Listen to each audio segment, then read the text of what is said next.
Welcome everybody to the first meeting of the Standards Committee of the Municipal Union 526. And before we begin, we need to call for nominations for the position chair. So if I can call for some nominations from you, please. Can I nominate Councillor Steve? And I second. Okay, so that's Councillor Brayshaw has been nominated and seconded. Are we all in agreement? Yeah, sure. Okay, Councillor Brayshaw.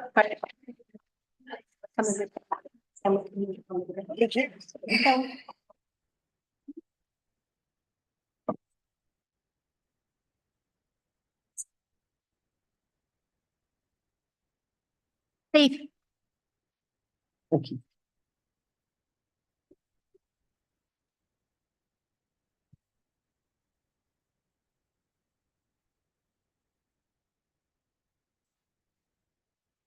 Okay, so welcome to the first of our Next Generation Standards meeting. My name is Councillor Steve Brayshaw. I welcome everyone.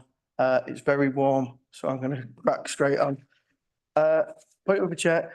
We need to appoint a deputy chair. So can I ask for nominations for deputy chair, please?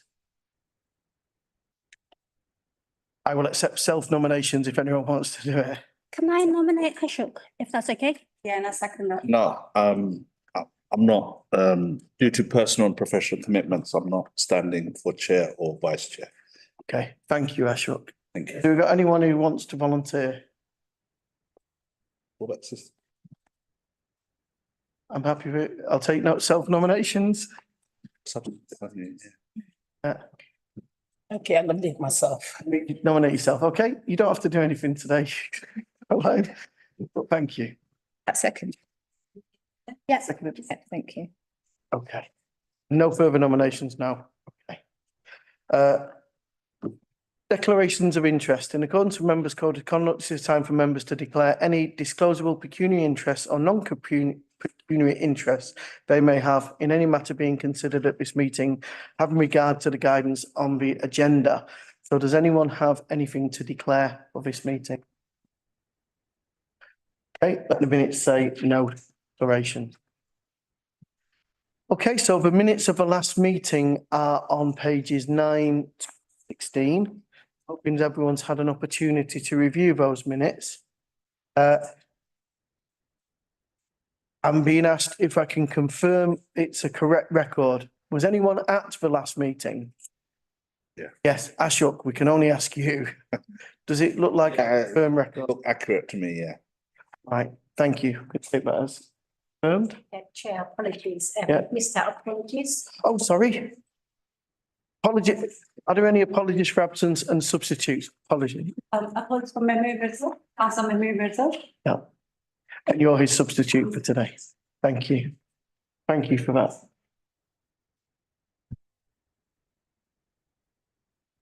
Okay. The committee is asked to note the current action log and the actions to be closed at this meeting. So that's on page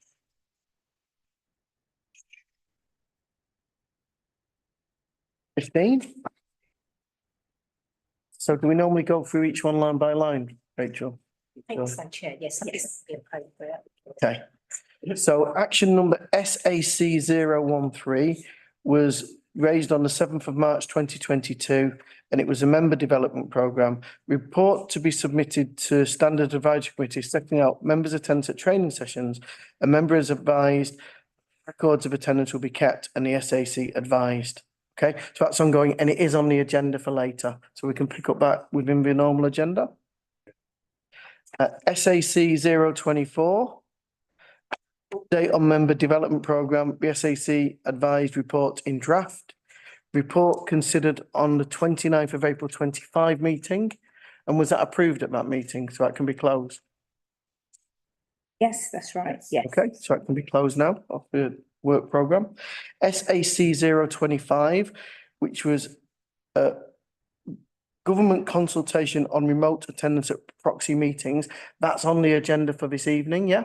Yes. Yep, so we can pick that up on the agenda. If anyone has any questions or concerns about the points I'm making, then just raise it I'm just trying to expedite this.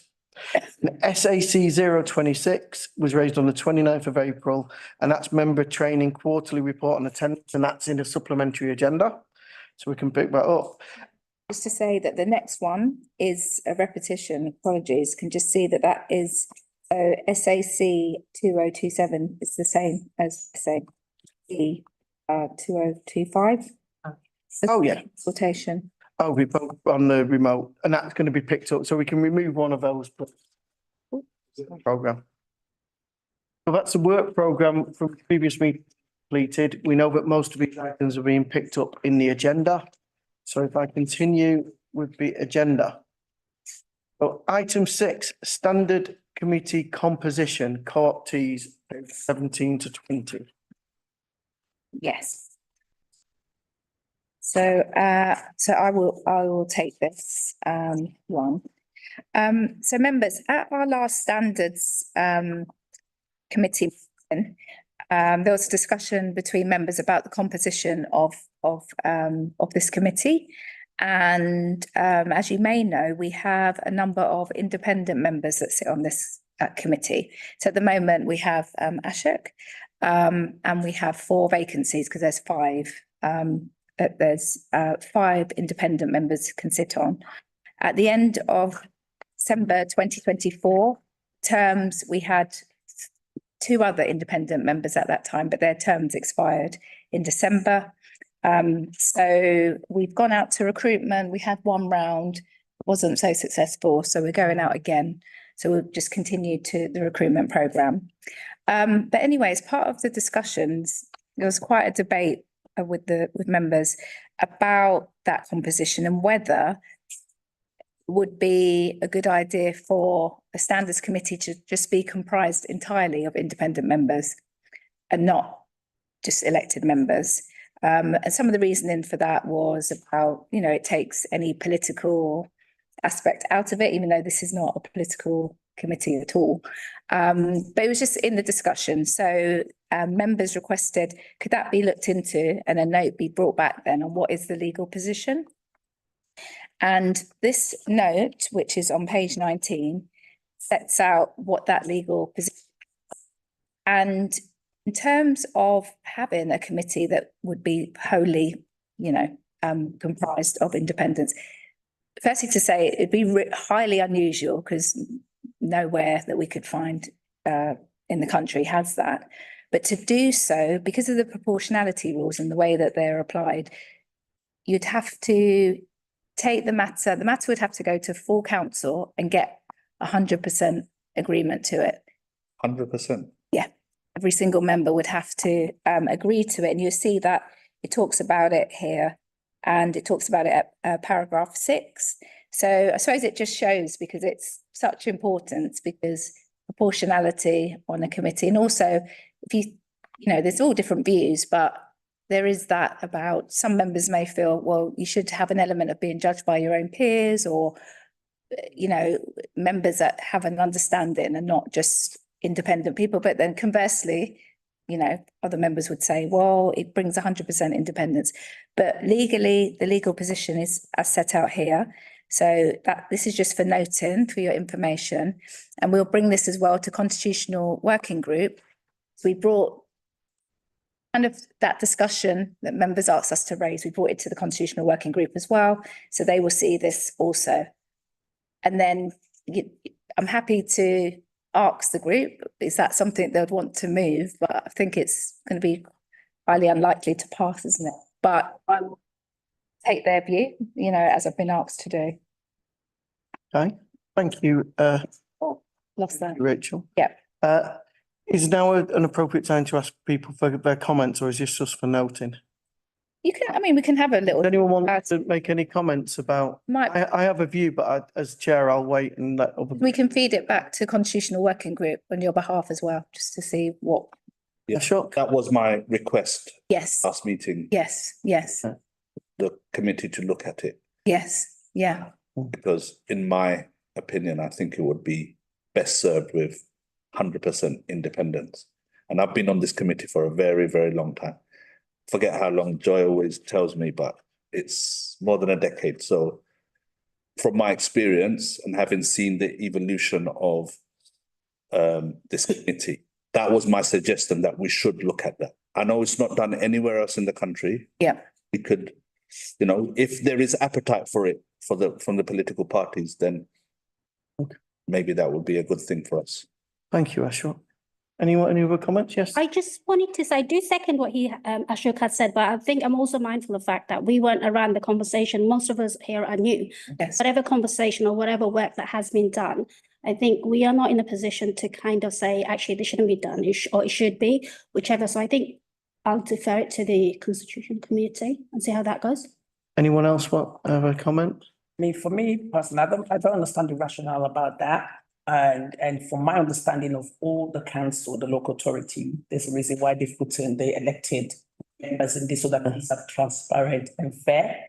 So having just independent, I don't understand the rationale behind that. So, I mean, I'm not quite sure what was agreed originally or what was suggested, but I just think it's just doesn't. Maybe, if you don't mind, you should maybe read the history of this committee, the type of challenges this committee's gone through, and the challenges the committee's gone through. And that's why a suggestion was made. It wasn't force or. Yeah, I was member to say 2022, 23. Yeah. And I don't think there was any. Yeah, those were the good days. Yeah, that meant, I think my first year. So my observation, there was good to have a mixture, to have independent and to have the elected members. So whatever we bring to ground, we can go look at it from non-political aspect and not from political aspect. So the judgmental can now all rub minds together, brainstorm together, and come to a solid conclusion. It's whereby things are challenged. They're not going to say, oh, because you're Labour or you're independent, that's what made that decision. No, because we all collectively, but that's what we did in the last committee I was in when I was in 2023, because there was an issue we had to look at and we all had to collectively agree. So that's my own. Mr. Chair? I think it's a very hard thing. I mean, I can see both ways. I can understand being independent too, because no matter what we say, we are working with each other, and we do feel that we can't say or do anything. For example, you have a doctor, they have relatives. You can't work or you can't operate on them, you can't see them because you have that connection. So I can understand that point of view. And when you work in school, you can't be working with your relatives or have nephews and nieces in your same class. So I can understand that point of view, because you do feel that then you need to have that, keep that independent. So I do understand that too. So I think I would favour more. I mean, again, that's a big long discussion, but I do understand where Ashok's going. If I just come in, I think the challenge has been that and I have heard about some of the issues that have been raised at previous committees. And I think that they were incredibly unfortunate, because that shouldn't be the way the committee runs. And I think to change the structure of the committee because of an unfortunate series of events might be a reaction at the time that, looking back, the council could regret, because there's something to be said of members being responsible to members, and there's something very positive about the fact that all political parties who are involved in the council get to hear and judge, but everyone gets a viewpoint. So I think for me, I think with the series of events that I wasn't involved in could push us down a road that would necessarily be the one you'd want to go down if everything was working well. And we should be able to be in a position to disagree cordially, without everything, and professionally, my favourite is disagree without being disagreeable. And I think that if we can get the new independent members and new co-optees onto the committee, and they see the way that we're working tonight, then things will start to work better. Even when there's more, information that we have to deal on. To be honest, there is positives on both views. There's negatives on both views. I don't, as I said, that was just my personal view. I've worked in this structure. It does work. Yeah. Does work. And, we have to be above party political lines Mm. when we're on this committee. Yeah. And, with all due respect, I won't be shy to point that out if I see colleagues going down party political lines, because this is a non-political committee. Yes. Absolutely. Thank you for that, Ashok. And we really appreciate the fact that you've stuck it out with us. So, I think we can move on to the next one. Thank you. Okay, thank you. Oh, yeah, sorry. Yes. Rachel, is it possible for you to send the advert so we can forward it onto our network for independent members? If you email it to us, Yeah. we can try and generate some interest, etc., etc. I can share the link. So once the advertisement goes live, Please. there's a link Yeah, for we can all do that. members. So if you can share it amongst your contacts and your Yeah, network. you really have. That'd be lovely. Councillors can send it to their 2 million followers on. Absolutely. Yeah. Sorry. I was going to keep filling up. Okay. We're on to item 7, remote attendance and proxy voting local authorities. That's on pages 21. And we asked to note for, Yes. So members, this is just a report for your information, for noting, because one of the things that I'm keen for the committee just be kept abreast of developments that are just happening, that in our committees and our governance. So one of the things that is not on this under today, because we talked about it last time, is a change in the standards regime that's out for consultation. So once government comes back with their findings and deliberations on that, I will bring that back to this committee.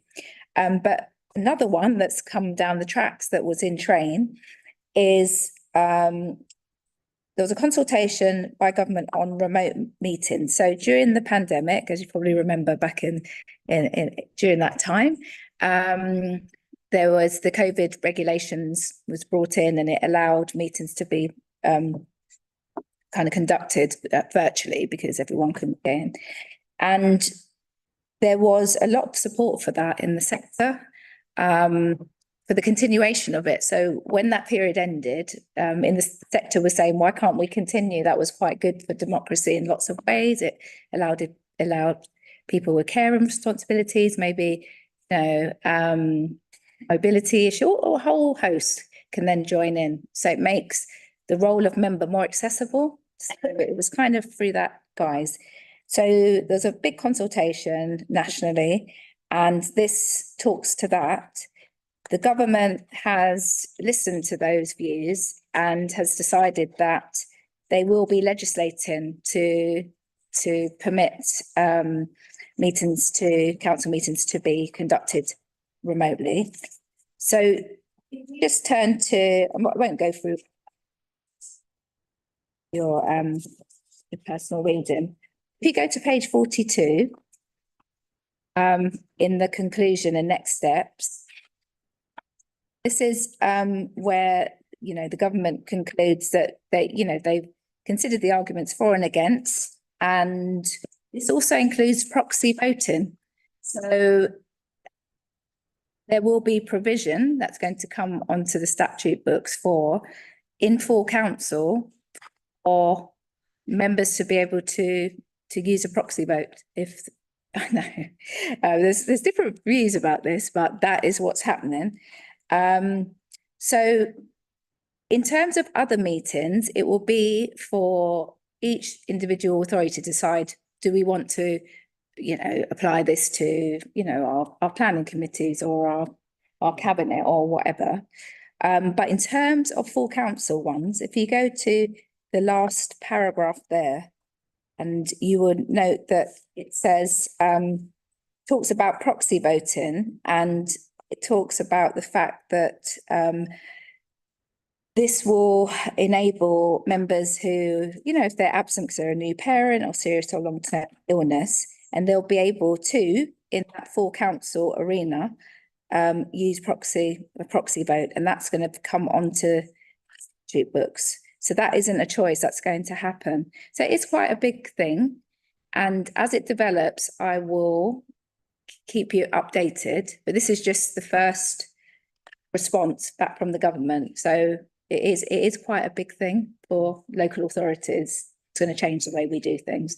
And it will mean if Newham decides, oh, we'd adopt it even for this committee, then they could all be done virtually. So it's a choice. So I just brought that just because I would just keep bringing things that nature that I think are important for you to be kept abreast of. Is there anything else? Have I missed anything? Andrea? Chair, I think it was just to clarify that on the remote attendance, the government plans to allow local authorities to adopt their own arrangements, but there is the distinction that the monitoring officers highlighted that where it comes to proxy voting, it's a requirement for full council, and then thereafter for other meetings, the authority will be allowed to make its own arrangements. Thank you. Yeah. Okay. Okay, thank you. Item 8, member training, quarterly report on attendance. So is this for noting or what is it? Chair, if I may. Yeah, please, thank you. Provide a brief sort of introduction into what was discussed at the last standards on the 29th of April. And just in the interest of completeness, it might be useful for members to know the discussions that took place at that meeting, particularly around the report that was submitted on the member development strategy. So the strategy, we've published that as part of the agenda for the 29th of April, and I invite all members to actually have a read through that strategy. It's the very first Newham has actually devised and compiled, and it's a very comprehensive strategy. Now, the strategy itself is an overarching piece which provides a lot of information in terms of how we are going to deliver the member development strategy, and program will underpin the strategy. And so following the meeting, there was a request that we provide quarterly updates of training sessions. And members, if I could draw your attention to the supplementary agenda pack, which you may have. There's an appendix which is attached to that paper which provides you with the attendance records of all members since the delivery of training which commenced in 2025. Now, just to mention, members, the training sessions that are highlighted in grey on the top sort of sort of columns, they are our interim training sessions that we delivered right ahead of developing a new member development strategy for municipal year 25-26. So what you'll see is in the last column, you've got attendance records at 100% for the majority of members. That's in respect to the training that we've delivered in May this year, so following ACM. Anything prior to that, yes, we've kept a record of it. However, the percentages do not reflect the training sessions that were held prior to the ACM within the last municipal year. All right, thank you. Thank you. But we're noting that. Can I ask my question to AXA? I just needed a clarity around.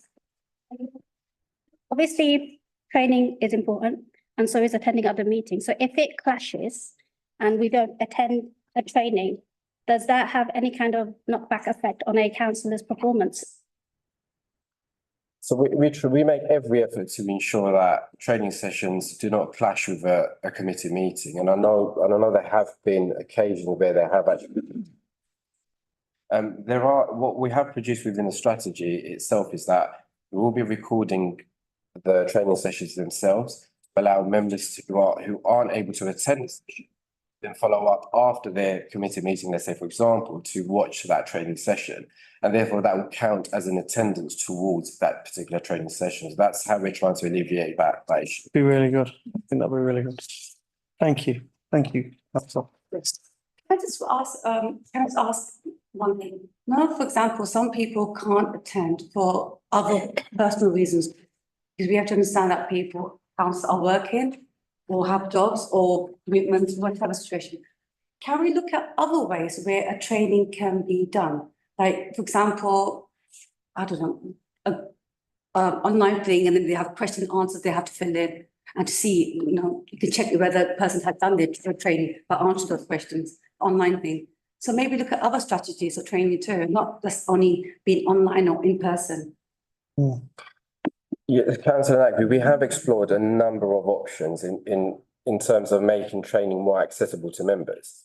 And one of the areas that we looked at is let's say the example that you just gave, if a member is unable to attend due to personal commitments, for example.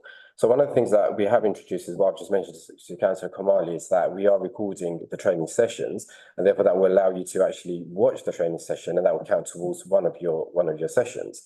However, as part of the programme, what we have done is we've actually captured around 10 training sessions, and we felt that that was a reasonable amount of training to deliver within a municipal year. It's one sort of per month. Now, of course, members will have personal commitments. There might be reasons why you can't attend a training session, etc. Now, we have introduced that provision which I've just mentioned, so that is something that we have in place to safeguard your attendance record, for example, at training sessions. But we haven't actually further explored that in terms of providing a test, let's say, for example, following, any training sessions that we held, and do members have, the appropriate knowledge and standing following that session? That's not something we've explored, and we can certainly take that back and we can look into it. But I would definitely welcome you to read the member development strategy that we've introduced. That has a lot of useful information. It's quite comprehensive in the way that we're supporting our members, particularly new members as well, who are being, who may be elected year, but also looking at 2026 and our induction program. I think we're doing a lot of work around the induction program, because I understand from the last induction program may not have been as comprehensive as members would have liked it to be. So this is something that we're working towards, and again, I invite members to read the strategy. Sorry, can I just ask? Yeah. How accurate are these data information in here? It's extremely accurate. So you have an officer who's in attendance at all of these training sessions, and the officer actually records the attendance of each member at the training sessions. So they are incredibly accurate. Have you spotted some? About what? If you've got individual, Yeah. and if you can raise them with Ashley. I wanted to know how accurate, to know how that's been captured. Thank you. It was on now, if that's okay.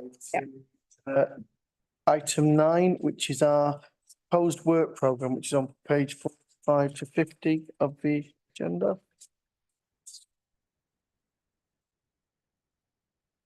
So for this, the expectation is that we consider and agree the proposed work programme.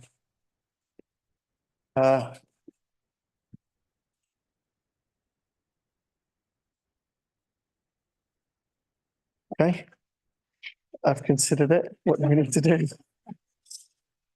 We need to add to it, or is that okay? Chair, if I could just draw the committees to the June programme to Right. highlight that on page 47, review of the protocols would need to be deferred to the September meeting. Okay. They are due to also be considered at Constitution Review Working Group, so it would also be appropriate to bring them at the next meeting. Right, okay. All right, that's fine. Thank you. Chair, basically, it's just if you feel there's anything missing from here, not a stacking standard, we get every meeting. But it's just if there's anything else that you think the committee could consider, it doesn't necessarily even have to be submitting. You can email us and tell us you think. I'd be happy to accept any for us to review at our next meeting, any proposals. I think if you've got any proposals, if you email them to the officers, we can all discuss and then have a view for the next meeting, so that we don't take time just chewing the fat on things that we might not want to do tonight. Is that okay? Yeah. So are we okay just to note that work programme and then move on? So, thank you. Ethical framework update. This is just an outline of all the declarations of interest that have been made, committee meetings throughout the period, Spain, which is from the 11th of April to the 6th of June. We usually would also have, excuse me, add in any gifts and hospitalities declared. There haven't been anything for that period. It is quite a short period though. And it's just really to your noting, or if any of you do think, oh, actually, there was a declaration of interest, I remember, and it's not on here, just to let us know. Okay, so this is just for us to know that the items have been declared already. Okay, thank you. Right, we'll move on. There is no press and public here, is there? Is that the online? Yes. version? Okay.